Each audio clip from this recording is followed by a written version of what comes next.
All right, everybody. It says I'm live, but you know the drill. If I am able to be seen and heard, then I would like you to let me know. And of course, the ads had to jump on and suddenly destroy my audio. So good to see everybody. Hopefully, we are all here to have a good time, but also to have a good discussion. And that's obviously what we do here on Marauder Mondays, which, if you're new to the chat, this is what we call our weekly routine, Marauder Mondays Live, where we get together, we talk about preparedness, and we talk about what's going on in the world, what we should be concerned about, and we try to build some camaraderie so we can have a better community and build a network. So I appreciate all of you being here. Can you guys hear me? Because if you can, let's make this happen. And if you can't, I will try to fix whatever the problem is. Either way, there's a lot of things going on in the world right now, and there's some topics I wanted to touch base on because I feel like there's a lot of normalcy bias going on right now when it comes to everyone, not just preppers, not just people who are worried about preparedness, but people who are your average, everyday, regular old person, right? And this is something that's going to cause a lot of people problems anytime there's an emergency, a disaster, or even with dealing with the crisis that we're dealing with right now. And it's a big issue because I see a lot of it, whether or not it's within the comments section, if it's on other social media, if it's in the news, whatever it might be. This normalcy bias is something that can definitely create huge problems for people. And one of the biggest problems it creates is by not realizing something's a threat until it's already on your doorstep. And this is something that happens not only to people, but to governments and nations. And it's something that a lot of people can't seem to shake. So I want to talk about it because we are having issues in this community as well as with each other when it comes to normalcy bias. And it's something that is going to really hinder our ability to be better prepared for possibilities. And that's what prepping is. And it's something we definitely need to remember. We're prepping for possible scenarios, not guaranteed scenarios, not things that already exist, not things that are happening right this second. We're preparing for something that could possibly occur, and we have to be ready for it as if it will. Whether or not it happens is a different story. And this is something I feel like we need to be a little bit more adamant about because people have this tendency to brush things off to the side and pretend that nothing is going to happen based on X, Y, or Z. And there's a lot of that happening right now. So I want to discuss that. I do want to get into the chat just for a second to say hello to some people and to thank all of you for being here. Grayman Prepping, thank you for being here. Thank you so much for modding and always helping out. David Hunter, hello from Arkansas. Used to hang out there myself back when I was a youth. We would go to Horseshoe Bend and hang out and do some canoeing and good stuff like that. Victorian Preppers, good to see you. Corey Vex is here. Let's see, Oath Taker 276, One Revolution, Minuteman 69, Boris, the Baby Car. Good to see everybody. And obviously, if I didn't say hello to you, it's because I don't want to spend the next hour reading names. So I apologize if I didn't get to some of you awesome people that are here all the time. I really appreciate it. Now, normalcy bias. Why are we talking about it? There's a lot of things happening right now, but in order to really get this conversation into a situation where we need to have it, I want to go ahead and share everyone the definition of normalcy bias, just so we're all on the same page, so that we're not just, talking about things as if everybody knows exactly what we're trying to confer about, okay? So, normalcy bias. I don't know if you can read it or not, but it says normalcy bias or normality bias is a cognitive bias which leads people to disbelieve or minimize threat warnings. Consequently, individuals underestimate the likelihood of a disaster, when it might affect them, and its potential adverse effects. About 70% of people reportedly display normalcy bias during a disaster. Okay, and what you can see kind of in some of the artwork here, but as well as just in the definition itself. Basically, it's shrugging off the concept that a threat is real or has existence until it's too late to be able to do so. Basically, it's showing that people will go until the very last second to finally admit something's a threat before trying to do anything about it. And I find that to be concerning and problematic because of the fact that, honestly, this is how you fall behind. And falling behind is huge when it comes to staying prepared about all the things that are happening right now and what's coming down the road. So I think it's very important for us to discuss this. Urban Grandpa Prepper, good to see you. Thanks for being here. Thanks for modding. But it's something that a lot of people are falling into. It's a trap, and it's something that I'm struggling with in the sense of trying to convey messages in a certain way and trying to open people's eyes to different reasons for why we need to prepare in different ways. And yet people then throw it all away based on the fact that this normalcy bias exists and that it doesn't affect them because they have these reasons or justifications that they've created. Okay. So I want everyone to kind of keep this in mind while we discuss everything tonight. Okay. And Kim's Rural Life says this frog won't get in the pot. Exactly. I mean, I totally understand that. And this is something that we need to really keep in mind while we're trying to move ahead in our preparedness. Okay. And just to kind of move this conversation into the next realm, we're going to talk about one more definition before we get started into the meat and potatoes as to what we'll be discussing tonight. But the other definition that is definitely a big issue as well is confirmation bias. Okay, the tendency to interpret new evidence as confirmation of one's existing beliefs or theories. And this is something we also fall into quite a bit, especially in the preparedness community. A big problem with everything that's going on in the world right now is that it all has a element of politics to it. And that's creating an issue where people on different sides of ideology are utilizing this information as ways to give themselves the confirmation bias required to show that they are correct in their argument or they are correct in their thought process. And this is pushing us into dangerous territory where no matter which side of the ideology you're on, you're probably missing some of the ball because of the fact that this confirmation bias exists. So if somebody wants to say that something is a hoax, and they find one news article that says that it's possibly a hoax, suddenly they say, yeah, I told you it's a hoax. I know it's a hoax. Now we know it's a hoax, right? And I'm not trying to comment on anything particular right now. Don't take my words the wrong way. But what I'm trying to say is that that is a basic example of confirmation bias that causes problems when a real threat exists, right?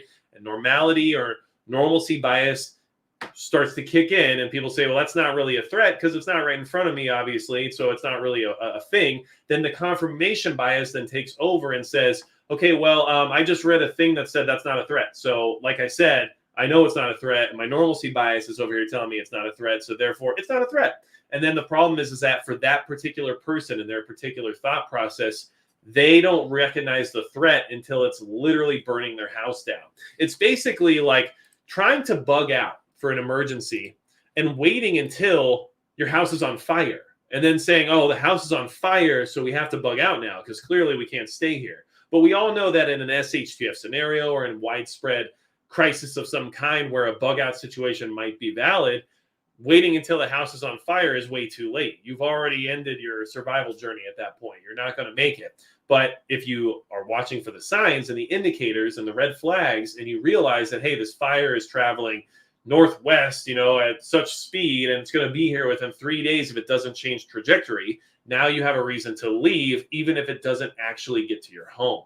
And that is what preparedness is really about. And that's why I'm so concerned with a lot of the thought processes I'm seeing throughout social media, and especially within comments on videos and stuff like that, where it's like, man, this is a tough obstacle for us to overcome. A lot of people suffer from this situation and are often unwilling to recognize it for what it is. And because of that, when something happens that will be out of our control, they won't have a good reason to be in a good position in order to combat it. And that is an issue. Okay. So let's go ahead. We got a few people here in the chat.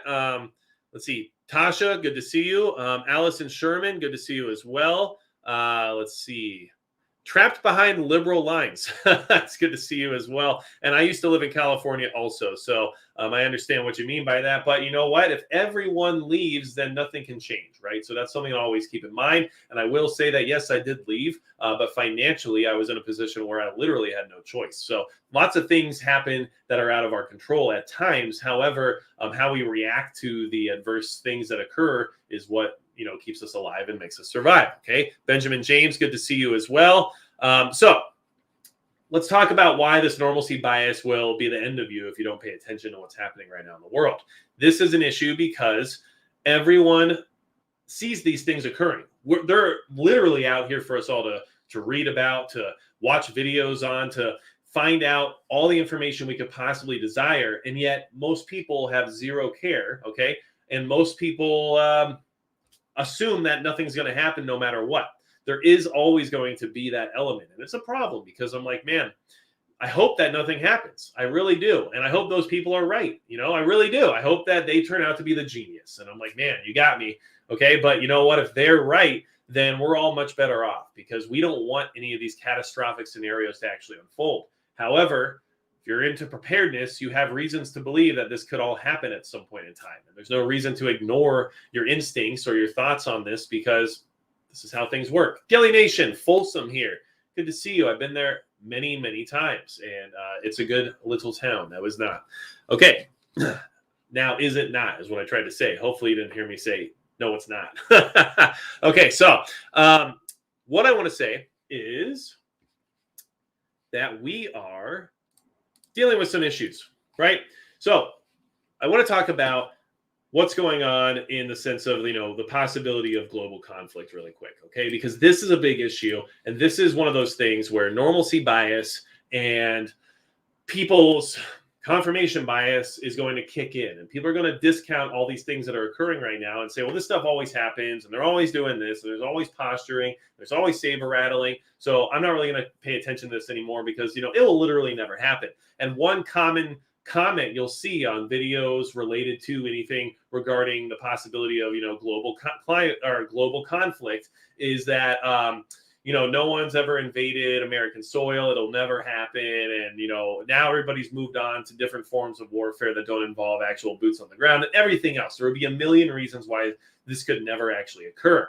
But to say it could never actually occur seems extremely counterintuitive as well as counterproductive for being prepared for the possibility that it might. Okay. And so here we go. We know that China's looking for its first military base in the Atlantic Ocean. And since 2009, they have been building bridges and roads, right, in parts of Africa. And now they're saying that they have a feeling they're actually building a base off Africa's Atlantic coast. Okay. And that is something that, is pretty obvious, right? We already know that they're going to go in there and do all this infrastructure investment into these countries because they can't afford it. They're going to offer them easy to pay loans or even probably some easy free stuff from time to time, as long as they have a caveat of being able to build a military presence there, right? And of course, these countries are going to accept it because a lot of times they're either corrupt or they're desperate or whatever it might be, and they're offering it. So this is what's been happening since 2009, right? And now they're worried about this base being built here in Equatorial Guinea's port city of Bata, right? Okay, so what does this mean? Well, it means that we're getting boxed in further and further. We're continually getting further boxed in, and more countries are more willing to work with what would generally be considered an adversary of the United States when it comes to military might. And it's because of what's being offered and because of what is really in many ways being put out there in the sense of motivation to get out there and expand. And they're taking it by the horns and making it happen. So this is something that we should keep in mind because, okay, we're getting boxed in. Well, okay, that doesn't sound like a big deal, Magic. What's the big deal, right? And I'm talking in the third person because people just call me Magic now, and I just kind of am cool with that, I guess, at this point.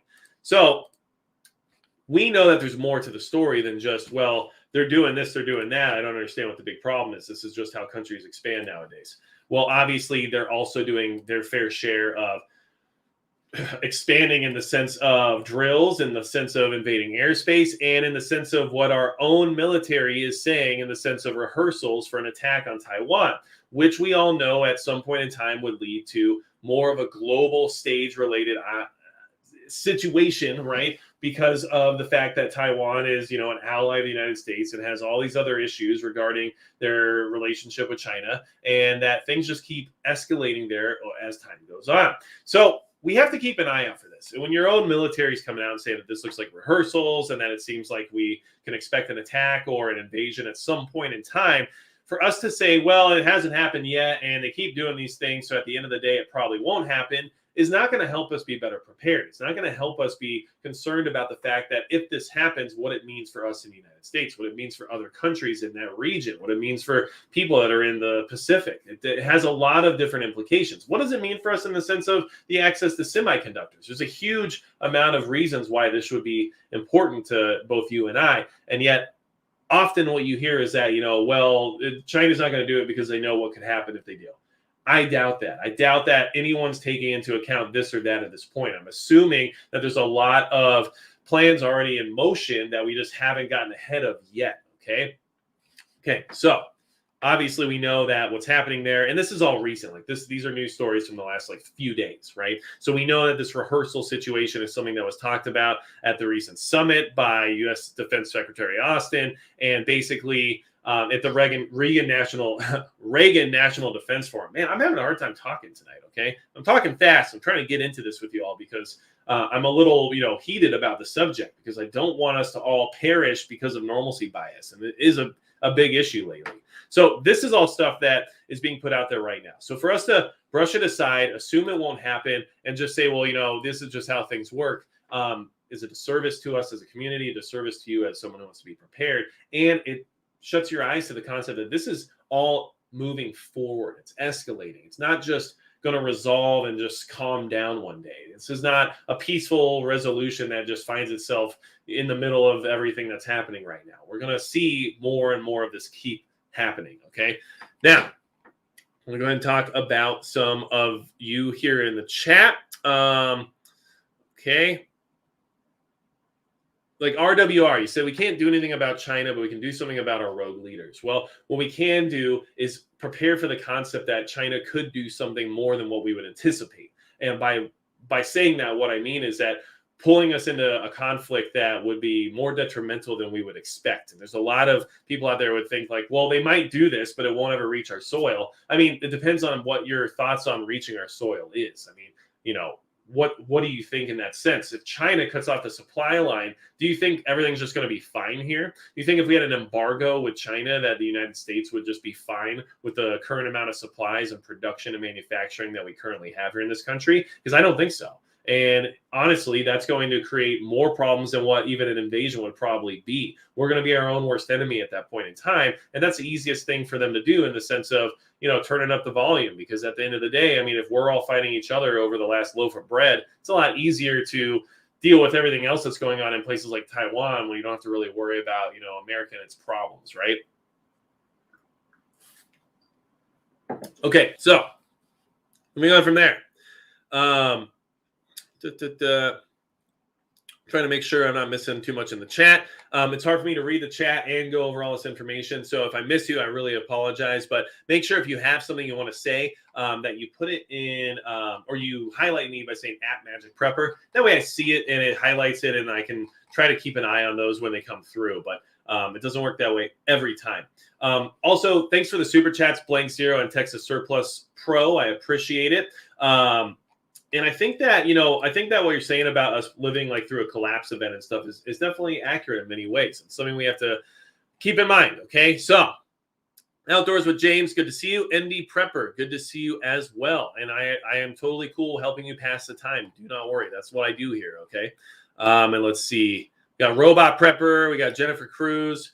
We've got some other great people here too. I can't get to everybody, I promise, but I do appreciate all of you. So moving on from there. All right. So first off, okay, we're talking about global conflict, and how does this make sense with the normalcy bias situation? Where's the argument here? Where are we going with this? Well, first and foremost, by declining the concept that type of conflict could occur, you're already exhibiting normalcy bias, right? The threat isn't there because it's not at my doorstep. Even if China attacks Taiwan, even if the world goes to war, it's not going to land on our beaches. It's not going to be here in the Midwest. It's not going to be on the East Coast.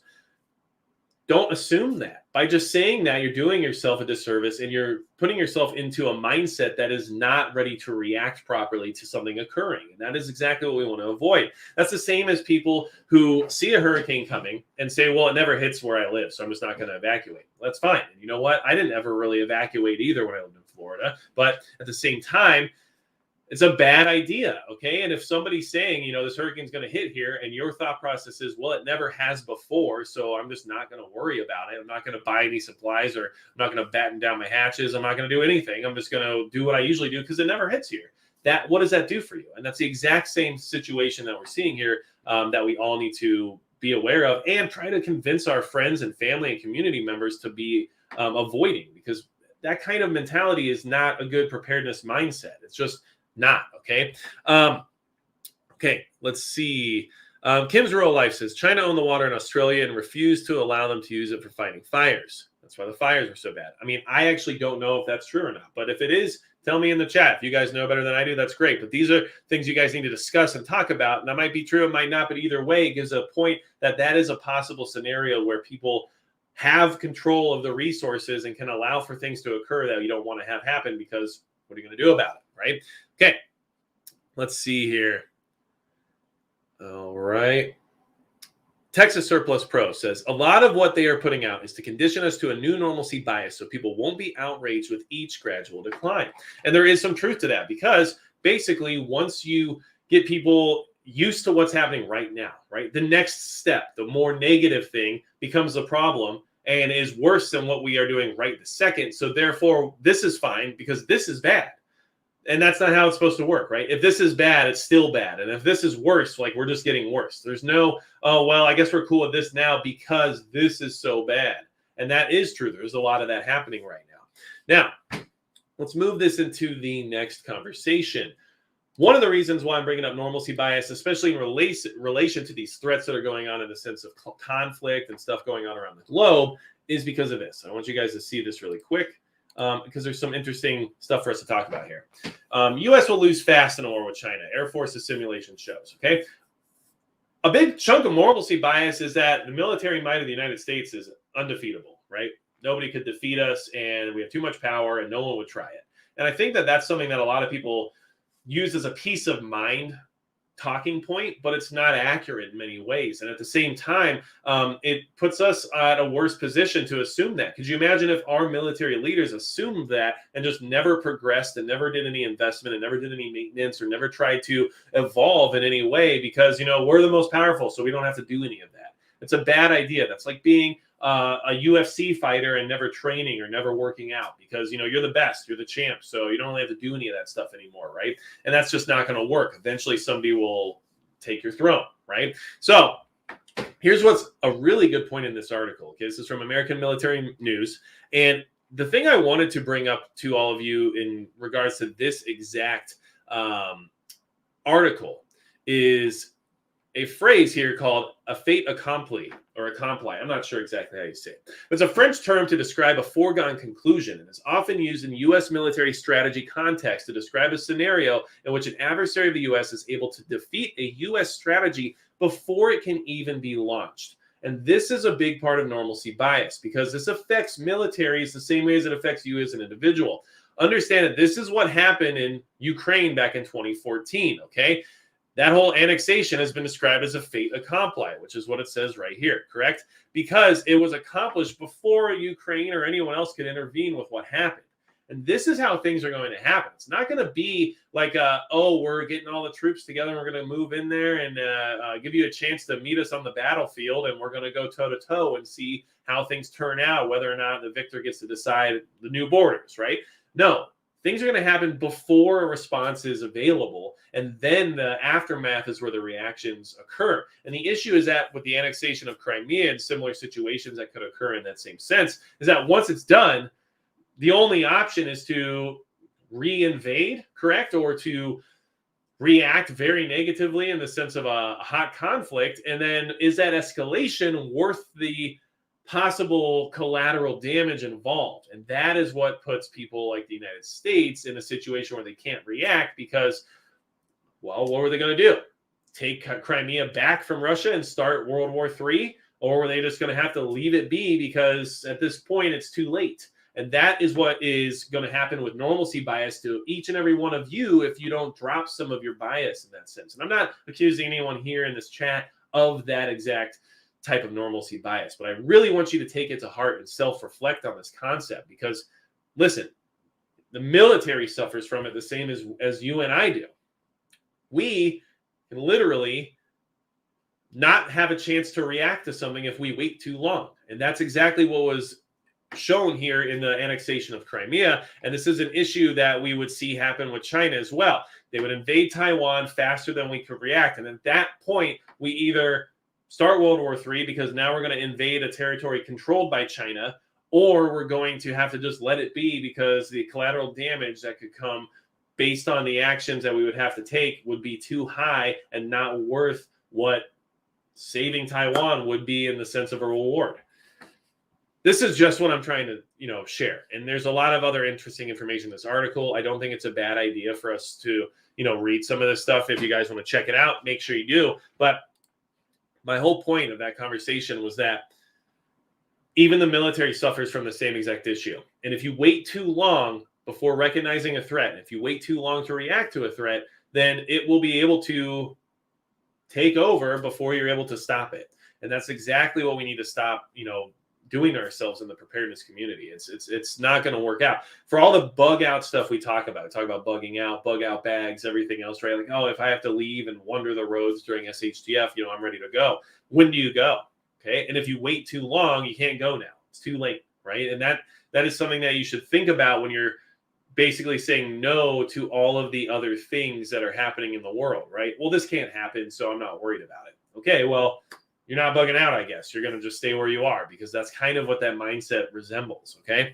Hopefully you guys are on board. I hope you kind of know, where I'm going with this. I'm not trying to chastise anybody here. You guys know that. What I'm trying to do is make awareness of this issue and how it affects everyone. It affects the entire population of the globe. It's not just preppers. And in fact, preppers are probably the best about not having it, right? The normalcy bias in us is much weaker than in other people. But at the same time, I think as a community, we still have that bias at times that we have to kind of get rid of. I think that it's an issue.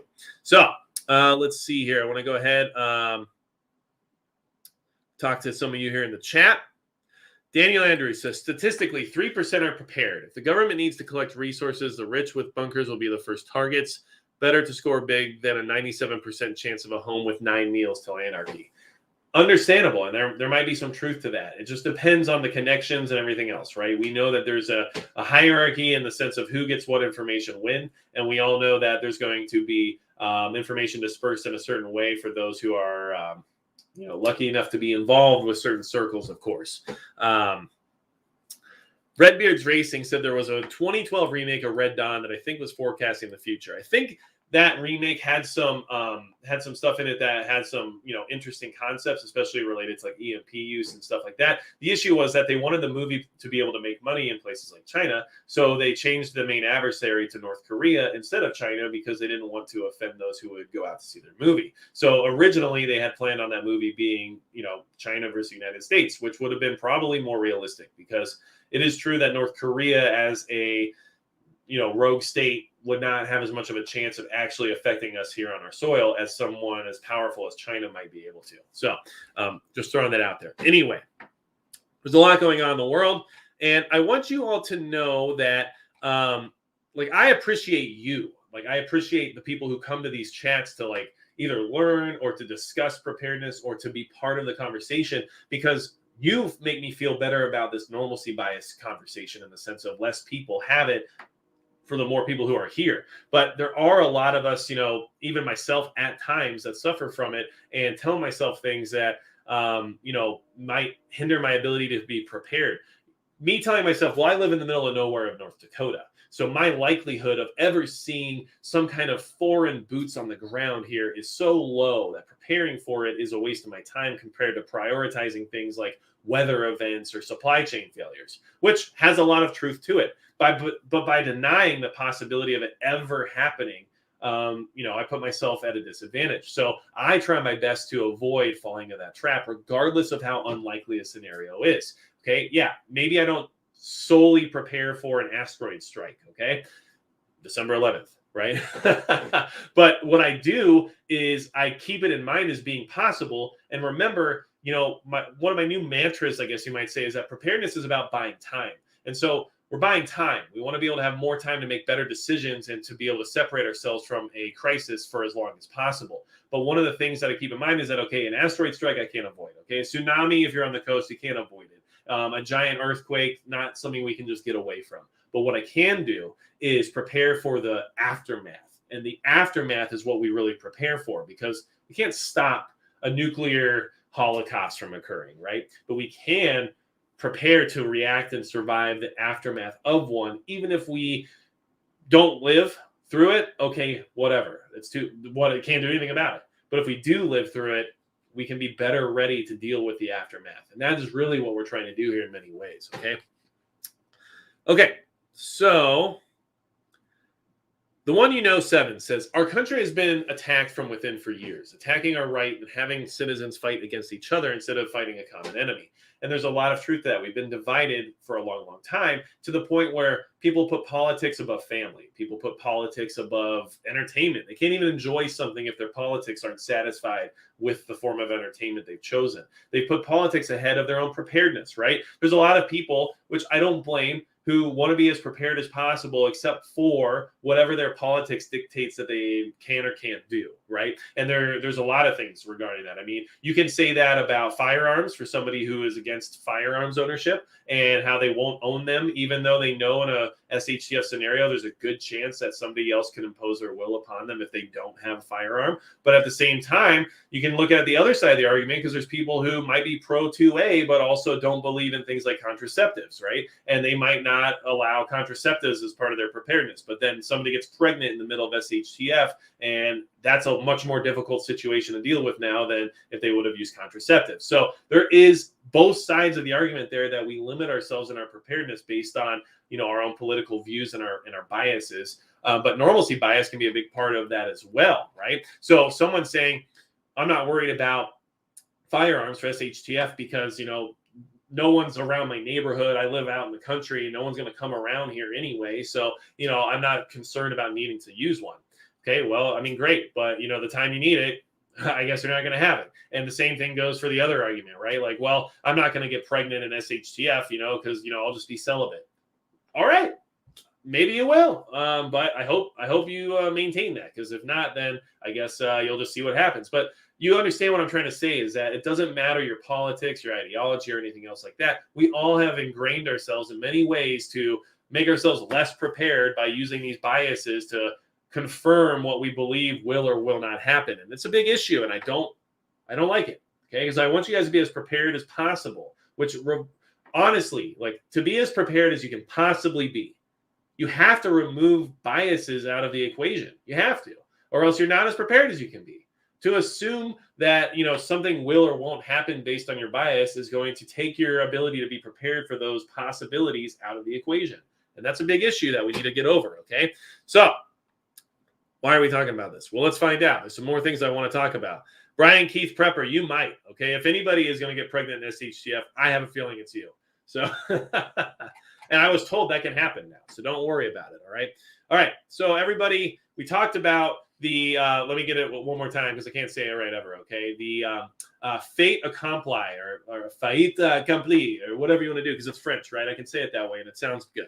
Either way, we talked about it, okay? So where else are we going with that normalcy bias? Well, of course, there's another conflict that we have to be worried about and consider, and we talked about it somewhat already, but obviously the whole Ukraine situation, right? We know what's going on, but this report here, which is from the Daily Beast, says Ukraine, America dropped the ball on Russia's invasion threat, right? Too little, too late. Understand, the West did not react in time, is what Ukrainian Defense Minister Oleksiy Reznikov told the Daily Beast. See, I'm already using like terrible accents, and then I can't even speak English after.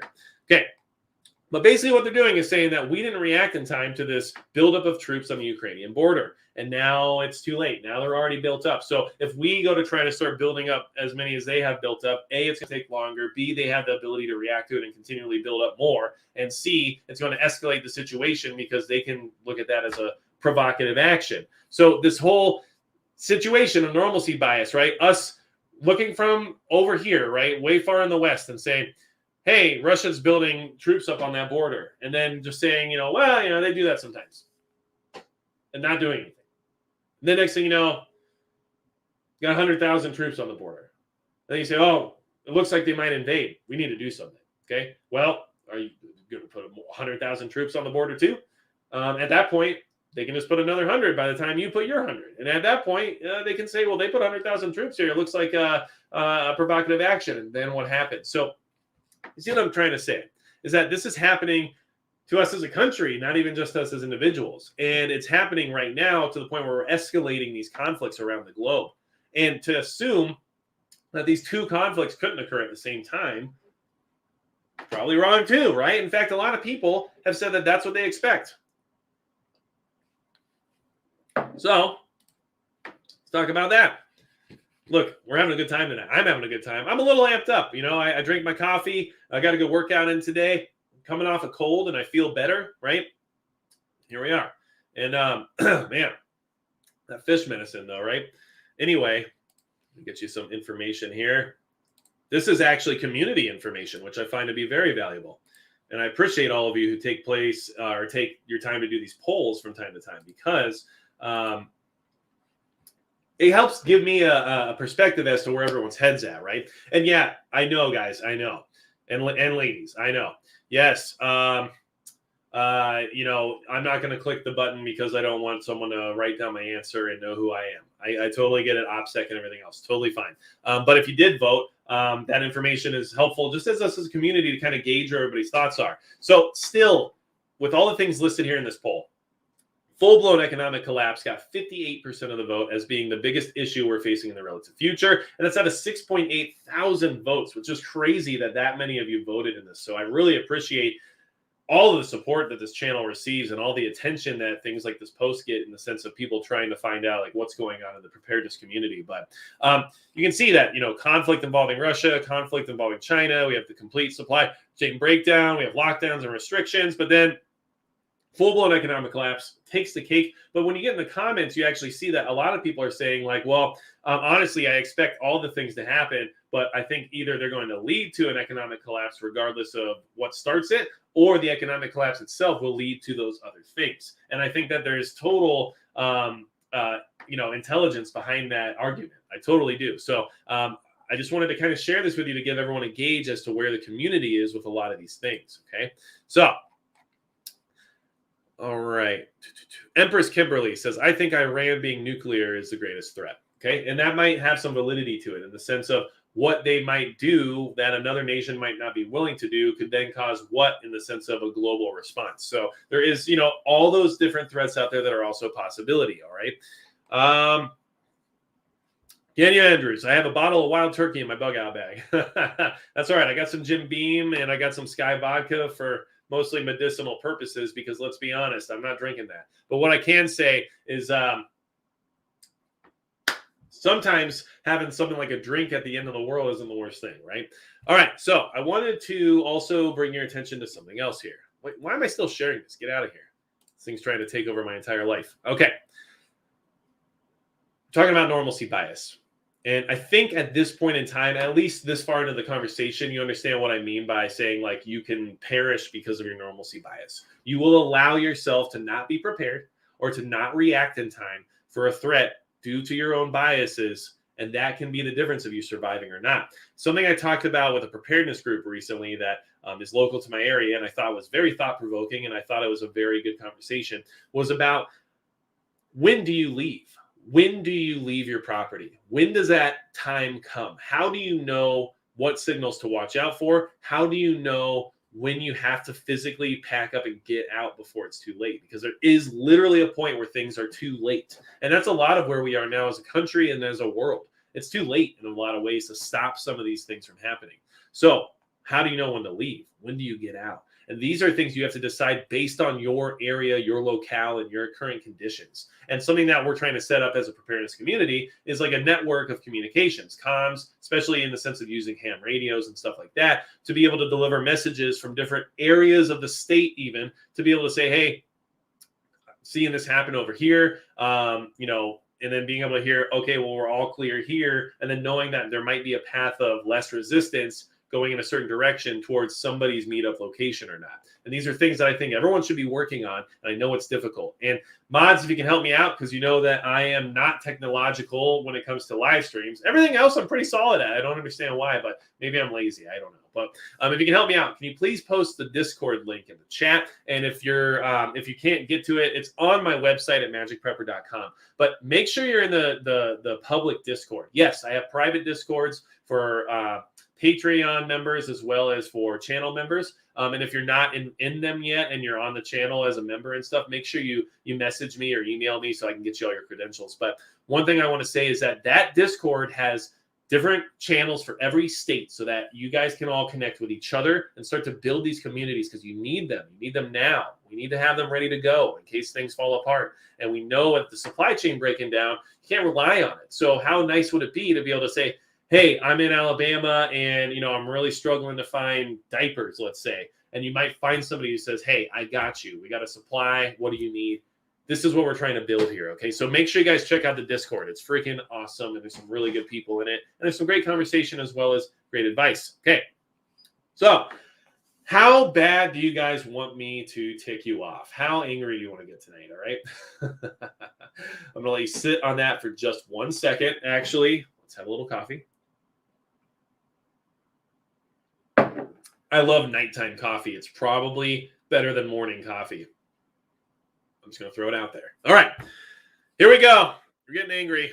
All right, full send RAR 900 RR said. I don't know if that's supposed to be one word somehow or not, but I'll go with it. Okay, here's where your normalcy bias starts to really get you, especially in this community, especially in your probably, ideology, especially in the sense of what you assume everybody else thinks based on the fact that you are within your own circle. Okay, let's go for it. All right, I am going to get into this because it's just so fun. Okay. All right. The majority in the U.S. support the Biden mandates. Okay. Now, you can say that these polls aren't real. You can say these polls only poll the people they want to poll. You can say that they are opposition research in order to gain a certain amount of traction or a certain amount of support based on the fact that more people are doing it, right? Regardless, okay? This is what the poll says, and this is what's being put out there. And I have more than one source just so we can kind of look at other things too. But 60% of people are in favor of a lot of these mandates, okay? It ranges between 58 and 68% of people, all right? For you to assume that most people don't agree with this stuff is part of your normalcy bias. It's part of your confirmation bias as well when you go into communities like ours and say, I don't like this, and then 20 other people say, me neither, and then you assume that nobody does. The big problem, and the thing that you have to keep in mind, is that normalcy bias is more rampant in the majority, more rampant in people who are just part of the average population, right? So they're in favor of this stuff. And don't let your normalcy bias let you fall into the trap, because right now you're saying, I call BS, and I know that these polls are BS, and I don't think anybody is because everyone I talk to isn't, right? Don't do that, because you're putting yourself at a disadvantage for understanding that most of the people around you that you interact with on a daily basis, if you're out at the grocery store, or you're at the post office, or you're doing your usual routine, right? Or if you're like me, right, your LGS or whatever it is, right? Most of the people around you, okay, maybe not at the LGS, but most of the people around you are in favor of the stuff that's happening, okay? You have to keep that in mind. You have to understand that that is just where we are. This is where things are. And people generally are going to go with the flow. And what is the flow? When you talk about the flow, and I think you've seen this graph long enough, hopefully you guys are upset enough about it because I'm sure you are. But when I say the flow, I mean what's easy, okay? What's easy? It's not about the majority at this point anymore. It's not about, what everybody else is thinking. What's the easiest path, right? The path of least resistance. People are fluid nowadays. They don't care. They just want their life to be as easy as possible. They want to be accepted. They want to be patted on the back, okay? And the easiest way to do that is to just go on board with this stuff, right? Because, you'll find more people who will just say, yeah, exactly, versus people who will say, well, are you sure? And that's where we're at. And you guys have to really keep this in mind. So, wait a second. Magic, it's crap. I don't buy it. My normalcy bias isn't happening right now. My confirmation bias is non-existent. Stop telling me this because it's crap. Fine. You're right. Except make you angry again, because that's what we're going to do tonight. And don't call me the angry prepper, because I am not at his level, because he is a whole different level of awesome when it comes to that. But what I'm trying to say is, oh, wait, here we go. A different thing, a different article, a different poll, a lot of different stuff. But this is the one that's going to make you really mad, okay?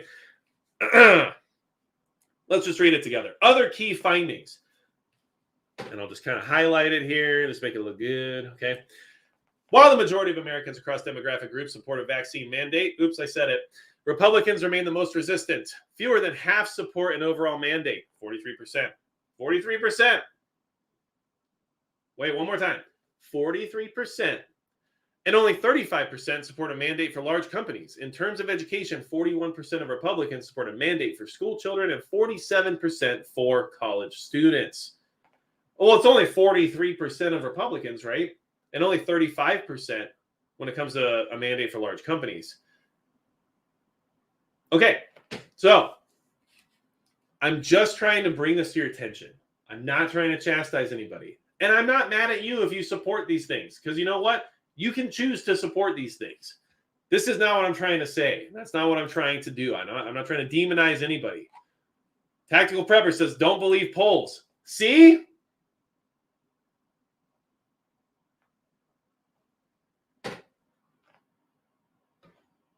Okay.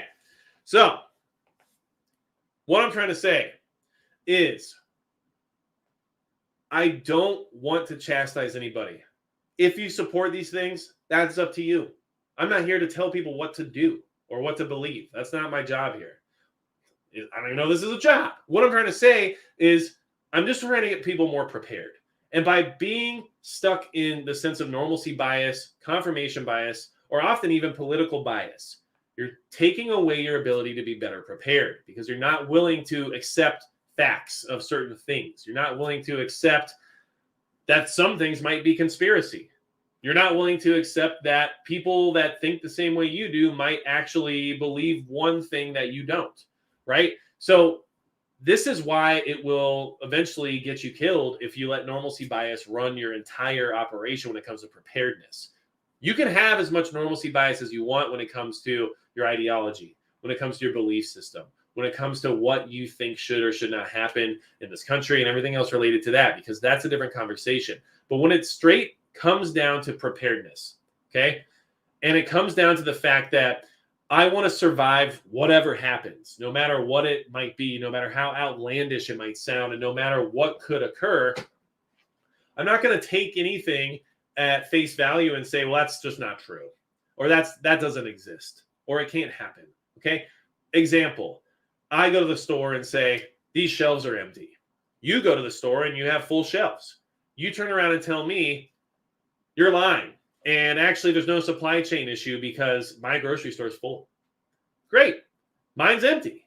But by you just saying that and then seeing your store shelves being full and then denying that there's any supply chain issues, you just made yourself a lot less prepared because maybe you don't have as much motivation to stash more food. Maybe you don't have as much motivation to be ready for an eventual collapse. Maybe you don't have as much motivation to deal with the fact that people might come knocking on your door when they run out of their supplies. And that is what I'm trying to bring to everyone's attention.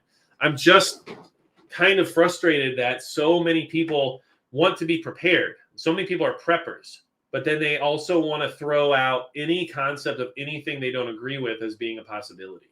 And that is an issue that's not going to help you be better prepared. So, look, are we going to have some political bias in some of our conversations and in some of our topics? Of course, okay? It's hard to avoid the fact that the Second Amendment tends to stay on one side of the ideology alley, right? If you want to call it that.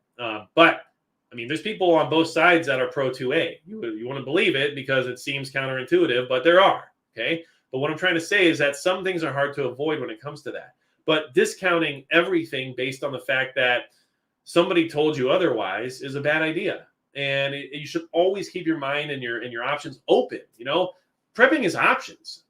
2 is 1, 1 is none, right? How many times have you been told that? In fact, it's almost annoying at this point, right? But at the same time, it's true.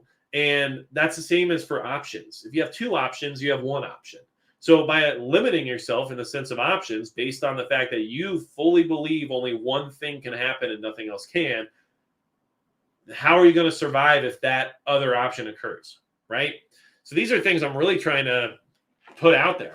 I'm just frustrated in a way, and I care about all of you here. Like, I don't think that, like, that's not me being cheesy or sappy or anything like that. I care that as many people can survive whatever happens as possible because I don't need any of you knocking on my door, right? I don't want anyone knocking on your door. I don't want neighbors against neighbors. I want as many of us to be ready to go as humanly possible for when that time comes, so that way we're fine, okay, as best as we can be anyway. And heck, I mean, if we can just get a community together, and next thing you know, you're outside hanging clothes to dry and cooking a barbecue and enjoying life, even though everything else is going to crap. I mean, that's best case scenario during an SHTF event. But it requires all of us to actually make it if that's what's going to happen. We have to make it. Okay, these are things that are a big deal, and I'm just trying to make sure we get through it. Okay, so one of the reasons I brought this conversation up, of course, is due to some of the reaction to my last video about, some of the stuff happening in Australia, which, look, one thing I want to go ahead and talk about here is that the point of that video wasn't to chastise Australia. Okay, the point of that video wasn't to tell them what they're doing is wrong. The point of the video wasn't to say that you guys shouldn't be doing these things, because it's not my business. You guys do what you do over there. That's fine. And there's a lot of people there that came into the comment section and chastised me for overreacting to the idea that people are being relocated against their will at times and being extorted out of money that they may or may not have, which was my concern. But the biggest concern I had was the fact that I'm watching what is happening there so I can try my best to avoid it here. So I can try my best to see it occurring here before it happens. Now, normalcy bias would try to tell somebody it's not going to happen here. Okay, great. I'm going to keep watching out for it to happen here because it's happening there. And you know what? If they show any signs of success by utilizing that program, regardless of whatever the numbers were utilized for or where they came from or who knows what, who's to say other countries might just say, well, that model seems to be effective, right? And here's what I want everyone to understand. I'm not chastising anybody's thoughts on what should or should not happen, but I do want everyone to know that the normalcy bias is real. And then I think that was a good example of it, okay? So, one more time, I swear. We do this every night. It's part of the deal. But here we go, okay? So, Americans are upset about what's happening there, right? We're like, dude, this is getting crazy. Like, I hope you guys are okay, all right? And, of course, our politicians are going to utilize these things to their benefit no matter what. No matter which side of the argument they're on, they're going to use these crisis situations to say, hey, look at me and gain points or whatever else they're going to do. But the second that happened, there was retaliation from those within that country that said, this is what we want, basically, and that we're fine. We don't need your help. We don't need any of your stuff. We don't need any of this or that, okay? And people are like, no, we're fine. And this is the comment that you can kind of just read right here to kind of get the whole idea of how a lot of people feel in that country, which is fine. God, I didn't want to do that. Okay, sorry. Please don't look at Australia. Actually, please just keep your opinions on Australia to yourself. They are not wanted over here. We're dealing with this the way we need to, not the way the U.S. did or didn't deal with it. There is no World War III. This is not tyranny. You have no clue. And that's fine, okay? What I'm trying to bring to light on this situation is that a huge amount of people over there are totally in support of everything that's happening there, okay? Everything. And that's fine. That's how they want to do things. It's fine. I'm looking at it and saying, I hope that doesn't happen here. I don't want to see it happen here. So I'm going to keep watching what's going on there and trying to let people know about it so that I can at least raise the alarm if I see things happening in the sense of it, occurring more frequently or, beginning here, whatever you want to call it. And you know what? Based on those polls, which are fake, right? But based on those polls and based on just understanding human psyche and understanding how the general population works in the sense of wanting to be accepted and wanting to be part of everything, right? Most of the people here will support it too. If it happens, that they'll support it. A lot of them will. And it depends where it happens. But of course, in certain states, nobody's going to care. They're going to do it. They're going to let it happen.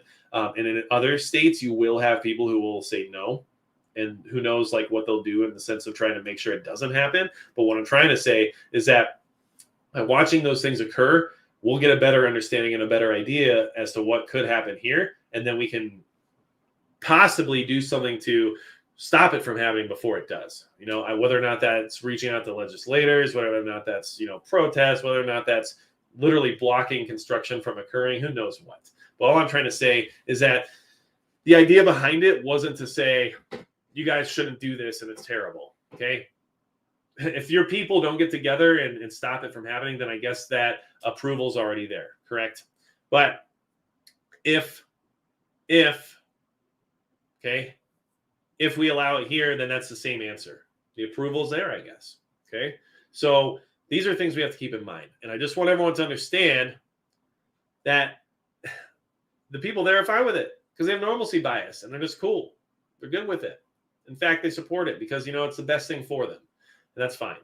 But what I want you guys to understand is that that's another example of normalcy bias, confirmation bias, and everything else that can limit our ability to be prepared, okay? And I think that, people coming out and one of my favorites, and this is going to be a good one, especially there are many other channel creators here in the chat. There's many other YouTube content creators here tonight that are hanging out, and I appreciate that because I know how busy everyone can be, and I also know that there's lots of other chats going on, and that a lot of other people are out there trying to do their thing, right? But you will appreciate this because the normalcy bias I see probably more than anything else. Hold on, wait. Is being labeled fearmonger. Okay.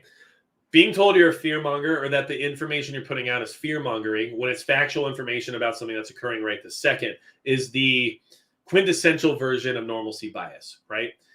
This is fearmongering. We're talking about camps that people are being taken to and extorted out of money for their stay at and being forced to go there whether or not they agree. Oh, this is fearmongering. Okay, well, I mean, it's literally happening. Well, you're just trying to make everyone afraid of it. Oh, no, I'm trying to make everyone aware of it. Well, you know, you're using it so you can make a video. Okay, yeah, I'm making a video about it so people will know about it. But that is what you hear constantly. It doesn't matter what it is. I can make a video about water storage, which I recently did. And somebody will come on there and say, stop trying to scare people into getting water totes. Jeez, man. Okay. I mean, don't get a water tote if you don't want one. Don't watch a water storage video if you don't think you'll ever need emergency water. But what is the purpose of coming on here and then saying that? It's to, A, throw their normalcy bias at you to let you know that nothing is going to happen and there's no reason to be doing the ludicrous thing you're doing, which is preparing. And B, it's so that their confirmation bias can then flourish because somebody else in the comment section will be like, exactly, you're right. And that is exactly why I came here too, but you already said it. And we're both right. Boom. Those people are the last ones to get the message when the emergency alert goes off. But it is what it is. And these are the things that we have to really keep in mind, everybody. I'm trying my best to make sure you're aware that I am not mad at anyone here, okay? But what I'm trying to bring your attention is the fact that it affects us all. It doesn't matter if every single person in this chat right now is completely, empty of any normalcy bias. That doesn't matter because then it's the other 97% of the population that has it, that is not going to care about you being trampled on during an SHTF event. That is not going to care about, what you did to prepare because now it's their turn because, well, the threat's real now. So here we come, right? And that's why we have to really keep these things in mind because, man, it's just rampant. It's rampant. But I am concerned about its rampantness here in this community as well. To be prepared is to be willing to accept the impossible as being possible, right? And I mean, there's so many different examples throughout history where things have happened that nobody thought would happen. And yet that's still a common misconception for people to say, this will happen. And then someone else say, never, not where I live, right? Not at my house. Okay. I'm sure most people who have experienced a home invasion thought it would never happen at their house. I bet a lot of them probably had an alarm system and a security camera and a storm door and locked their doors and their windows and just didn't really think that someone would really be willing to take a crowbar to their sliding glass patio door and just enter at their own will. But this happens every single day in this country, every single day around the world. And yet people still wake up every day and get in their Cookie Monster pajama pants and wear their fuzzy slippers in negative 20 degrees and drive to the grocery store because their car will never, ever break down and they'll never, ever get a flat tire. And so it doesn't matter that it's negative 20 degrees outside and that it's snowing in a blizzard because, who cares? My car's not going to break down. That never happens. It's all the same thing, okay? So, sorry I didn't talk to you guys as much as I usually do. But I had a lot to get out.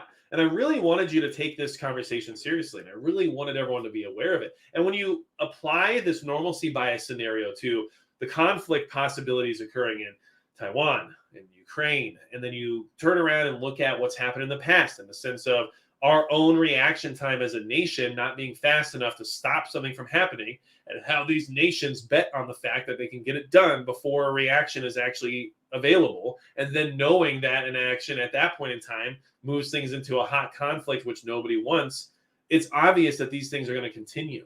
And then you turn around and look at our own normalcy bias in the sense of saying that, I can't believe this is happening. Why would people let this happen? Nobody would let this happen here in this country. And then realizing that 60% of our fellow countrymen are totally on board, right? And realizing that most of your neighbors are actually totally cool with everything, no matter what it is. And in fact, the amount of people who got to sit at home and change their job to remote and actually get government checks and everything else related to everything that happened in 2020 probably have a very positive outlook to how things are going nowadays.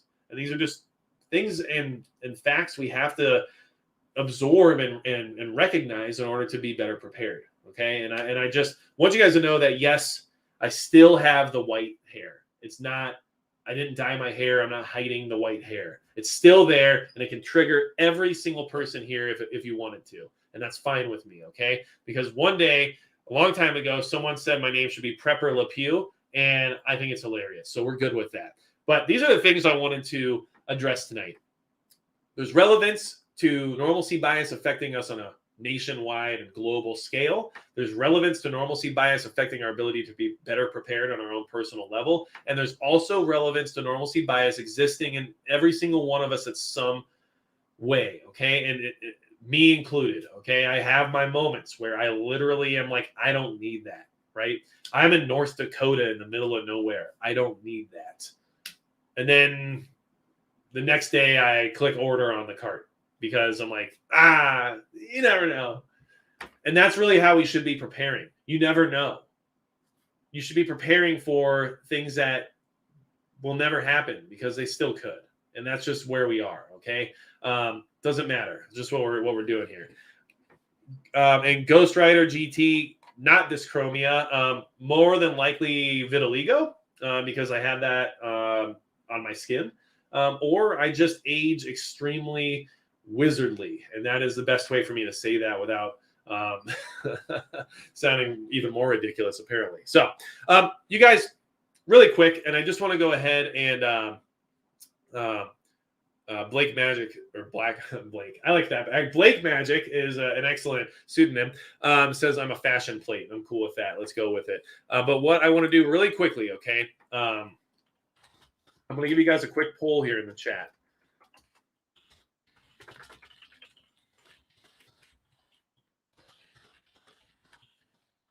And I hope you enjoy the sounds of my typing. No, I don't want to do that. Man, you're doing it wrong. There we go. Okay. This is the poll. I just want to know. I mean, maybe I'm totally off on this. Maybe I'm just wrong. And maybe the normalcy bias runs rampant right here with our own community tonight. And to the point where, Magic Prepper's lost his mind, because these things are impossible and everything's fake. But, I mean, I just don't see it that way. And I'm worried that we're going to allow ourselves to be victims of SHTF at the end of the day. And we're going to hurt our ability to survive by constantly feeding ourselves the confirmation bias that we always want, right?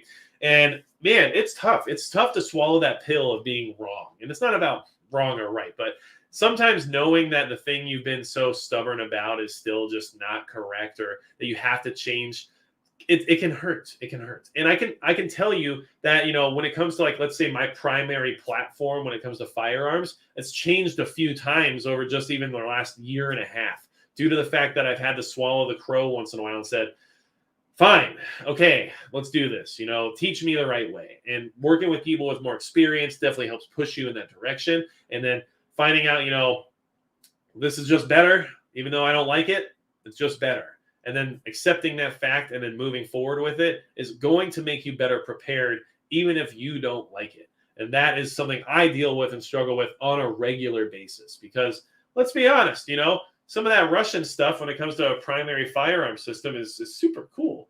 But, when you want to be practical and you want to, be able to, swap parts with your buddies and do everything else that's reasonable and sensible, you stick with the American stuff. And then you're like, dang, I mean, it is what it is. You got to do it. Get over it.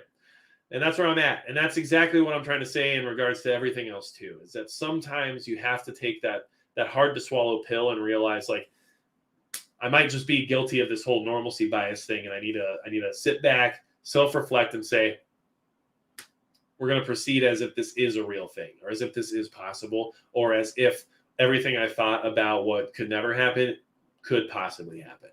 So in the poll, I appreciate everybody here. 98% of you said yes, there's some true or relevant discussion tonight, and 2% said no, which I understand. And you might be right. I mean, I'm not right about every single thing, but I do think that this is a big situation we need to address within our own community. Maybe this live stream or this video won't get as much reach as something else might, because it's very applicable to those of us who are just within this specific community. But I am mostly concerned about trying to help all of you, as well as, those of us who want to be prepared, out as much as I can. I want you guys to be not marauders, which I had to slip in there at some point tonight because it is Marauder Monday and this is what we do. Okay. So really quick, Red Scout Bushcraft and Survival says it isn't prepping, it's going back to living. Interesting way to put it. Rebecca Snavely says, I think you're right. Well, I think that is something that, is still up for debate, but I do appreciate you jumping in there and showing that support. Pony Girl says we must always check ourselves once in a while. So thank you. And I feel the same way. I check myself constantly because I'm not right about everything. I swear. Hudson Valley Prepping and Survival said you sounded nervous in your last video. Well, what I'll say is that when you touch hot topics, especially related to the crisis that we're currently dealing with, and when you talk about things related to mandates, restrictions, lockdowns, all that kind of stuff, if you don't say things in a certain way, it can easily be flagged as well as removed. And I'm doing my absolute best to get information out that's still relevant and still pertinent to preparedness, but at the same time doesn't get taken away or immediately removed due to my lack of semantics. So I appreciate you kind of feeling that way. And a lot of times that nervousness you might feel in those videos is me searching for the right words or the right verbiage without spilling the beans. And it's becoming quite the skill, yet it is something I am trying my best to polish and perfect. Mikey G says modesty goes a long way. Huge, huge. I love some of the things that I'm passionate about, but to go out and try to pretend I'm an expert at them is wrong. And that is something that I'll never do, especially here on this channel, because I never want somebody to assume that I'm just, some guru of every single thing I discuss. I can be wrong sometimes, and I will admit it when I am. But at the same time, I might have a good argument that I won't just let go because somebody else has a differing opinion. So there is always going to be that as well. Let's see. William Ashley says Bull Hansen uses fast food analogies. There you go. And honestly, me and Bjorn have had great conversations. So I do appreciate that. Prepper Nerd, our brains are prediction machines. Normalcy bias seems very hard to overcome. And I completely agree with you. And that's why it needs to be discussed. We're talking about being better prepared, and mind over matter is huge, and not focusing on that from time to time can be a detriment. So thanks for bringing that up. I appreciate it. Reload said, what about setting up a place near you that we could show up to during an SHTF event as a large-scale mag? So one day in the future, this is just going to be, a thought. And we're probably going to wrap up this live stream right after this. So we've gone over an hour, and I appreciate every single one of you. But here's what I want to say about that. At some point in time, because I am in North Dakota, there are a ton of missile silos for sale here, right? For sale. But what I want to say is that maybe if we crowdfunded a missile silo, right, and made it our meetup location for an SHTF event, is that the worst idea? I mean, we're almost at 100,000 people who have subscribed to this channel. It would take $5 a person if every single person was willing to chip in to go buy one of these silos, and then that's your golden ticket, right? So I'm thinking about running a Willy Wonka style thing when it comes to a missile silo here, right? All right, buy your ticket. You got golden tickets to the silo. SHTF happens. You have a guaranteed spot. Let's make it happen. So you guys let me know if you think that's a good idea or not. But I mean, it's going to be more than $5. Let's be honest. We're not going to get 100,000 people on board, and 100,000 people showing up at one silo is going to be worse than probably the SHTF event that's actually happening. So, Texas Surplus Pro says so much asbestos. Here's the thing, man.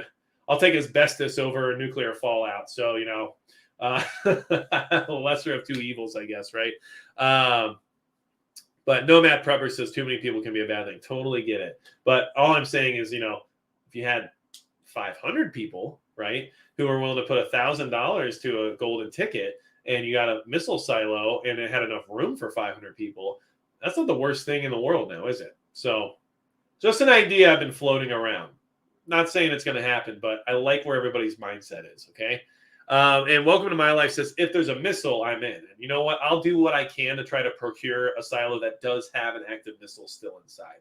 We'll see what we can do. But I do think that limits some of the space that the silo provides. So, yeah, you know, we got to make trade-offs here. But Exile Review says, I'm down. So, you know, this is something I've literally discussed before. And now I'm like, this might need to actually be a thing. You know, even if it just became like a training facility or somewhere with like a shooting range and a garden and a place where people could come retreat to and like learn things. Hey, that might be cool enough too, right? So either way, you guys are awesome. Thank all of you so much. This has been a great conversation. Remove normalcy bias from the equation when we're talking about strictly preparedness and survival. Yes, you're going to have your beliefs and your opinions 100%. You have to maintain those. Be a person and, you know, maintain your individuality, of course. But when it comes to literally surviving something, take some of that out of the equation and just open your mind to, okay, maybe this is happening, or maybe this will happen, or maybe I'm wrong about this and I'm going to have a plan B based on that assumption. This is what we really need to work on and better as a community and better as a population as a whole. So you guys are amazing. I hope that I see all of you after SHTF, because none of you will be marauders, and so we can hang out and still have a good time. Besides that, that's going to be it for Magic Prepper.